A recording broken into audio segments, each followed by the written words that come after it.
This video is sponsored by you. Links to support the channel are in the description.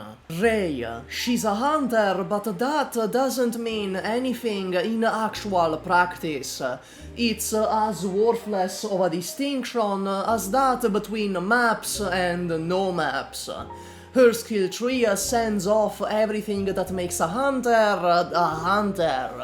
Typhon's archetype only impacts her range, and even then, skill tree gives her pseudo-global range, so it's not like it matters very much. Degenbrecher took the one thing that defined her archetype, that being offensive recharge, and just straight up threw it in the trash from the mid-court line. Jessica Alter doesn't gain anything from her archetype.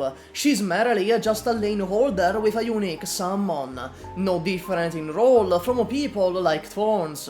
Culprit is a single target medic. What I'm trying to say with this intro is that operators and their roles are becoming homogenized, the lines between archetypes blurring more and more each year by process of erasing what makes each one itself. Hello there, Arknights' most hated YouTuber here, once again trying something a little new. Fundamentally, Arknights is a game about roles. You put operators in your squad for the role they fulfill in your strategy. Archetypes, in theory, are designed to be an intuitive way to understand what an operator does. Put guidelines in place for what each operator is supposed to do. Ultimately, it's a system to ease players and tell them at a glance what to expect from a unit. However, just like a popular streamer trying not to message minors, it's not very good at it. I am sure I am not the only one in recent memory that's noticed the slow death of archetypes as we once knew them. There is two culprits for this phenomenon, I believe. The first and the most obvious is Powercreep. It's no secret that Powercreep in Arknights has been getting exponentially worse over time. Where 2 years ago you could have copium and say Powercreep essentially doesn't exist in this game, I did that too. Now, operators are releasing already power-crept due to the 6 months gap between N and CN. Why roll Rey when you know Wis'adel is coming?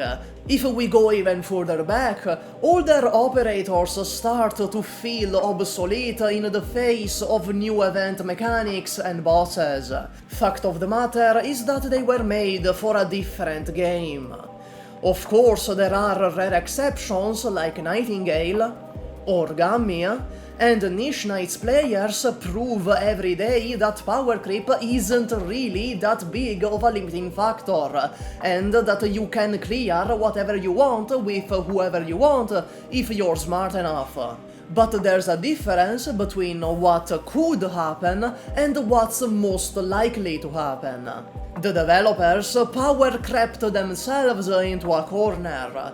For the average casual player to keep rolling, new units have to be at least on par with previous releases. If you release one extremely strong unit, but then fail to follow it up, what reason does the player have to spend their hard-earned premium currency on them? As much as some people would want you to believe, most of the Arknights player base isn't us. It's not the players rolling for who they want, or who's interesting, or who they like. It's not the Niche Knights players. It's the guy spending 30 minutes or so on the game at most, playing it absent-mindedly to kill time. It's a matter of expectations too, which is why this almost exclusively only affects 6 stars. 6 stars carry expectations with them, while if a 5-star is trash, that's just another 5-star to add to the pile of unusable operators just this year. 6 stars is a prestigious rarity, and the player base expects a prestigious unit in return. Getting a 6-star is usually an investment, and that investment must be worthwhile. As time passes, the bar to make it so keeps going up, which is why unique archetype traits are being scraped off new releases in favor of generalist, widely good attributes. But then, why is this the case? Why does being good equal erasing archetype individuality? On paper, at least, the two things aren't mutually exclusive. You can have a really good operator while still abiding by their archetype traits. Well, it's because of our second culprit. To put it bluntly, to put it honestly, but somewhat charitably, Hypergriff really struggles with designing new archetypes. Hypergriff makes archetypes distinct through restrictions. A new archetype isn't unique by what it can do, but rather by what it can't. Duelists, geeks, hunters, flingers, phalanx, the list goes on. And even when they do strike gold and make a new archetype that feels different by virtue of what it can do, they still manage to snatch defeat from the jaws of victory. Let's take Primal Casters. Why exactly are they always dependent on others, in a game that nowadays is so centered on units being so self-sufficient?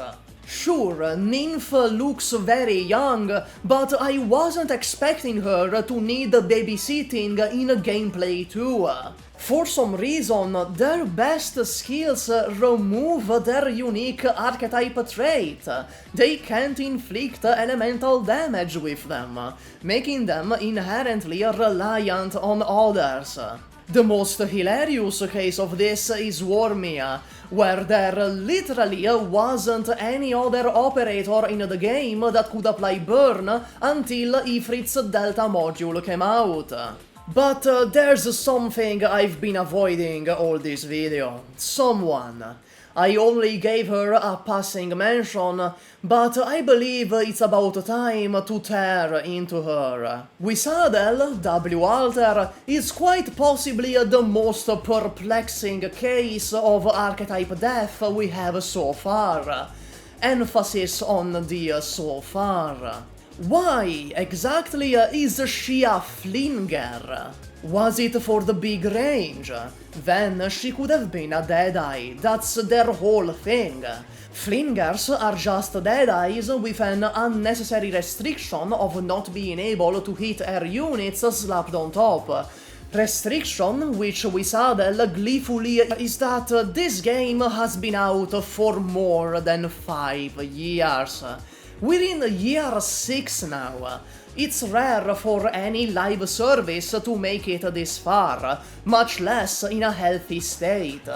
Arknights is approaching the boiling point where you need to start making your own fun.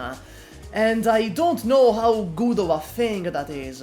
But that's a topic for another video. For now, that's all I wanted to say. Max out your Gummy. Bye.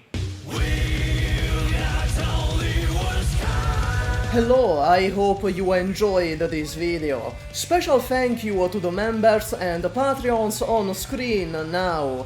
And a special thank you to Come to Brazil, Mike Reguera, which apparently was always Mike, and I've been saying it and spelling it wrong like Mark.